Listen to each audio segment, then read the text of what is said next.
Hello, kulfi ખાતી વખતે તમે જે હાથ કુલ્ફી નીચે રાખો છો તેને ગીતામાં મોહ કહ્યો છે.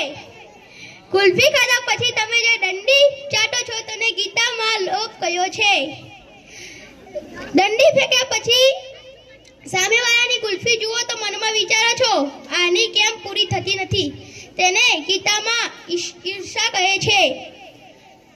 કુલ્ફી પૂરી થયા પહેલા જો પડી જાય તો મનમાં જે ભાવ જન્મે તેને ગીતામાં ક્રોધ કહે છે. આ બધું સાંભળી ચહેરા પર જે હાસ્ય આવે તેને ગીતામાં મોક્ષ કહે છે. પત્નીનો તાવ માપવા ડોક્ટરે તેના મોઢામાં થર્મોમીટર લગાવ્યું અને મોઢું બંધ રાખવાનું કહ્યું. ઘડીવાર સુધી પત્નીને શાંત બેઠેલી ખામોશ બેઠેલી જોઈ ભોળા ગામડિયા પતિએ ભાવુક થઈ અને ડોક્ટરને હળવેથી પૂછ્યું, આ ડાંગલી કેટલાની આવે? મારે આ કાયમ તેના મોઢામાં રાખવા જોઈએ છે. હા હા, ખબર પડી ભાઈ કે પત્નીને તાવ આવ્યો હતો એટલે ડોક્ટરે પત્નીના મોઢામાં થર્મોમીટર મૂક્યું.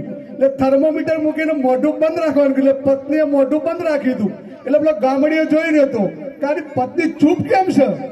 10-15 મિનિટ પત્ની ચૂપ રહી ને પછી ગામડીએ બોલે, ડોક્ટર સાહેબ આ ડોકલી કેટલા રૂપિયાની આવે? એ મારે કાયમ માટે લાવી, રોજ મૂકી દો એટલે એનું મોઢું બંધ થઈ જાય. મૂકી દો આપતા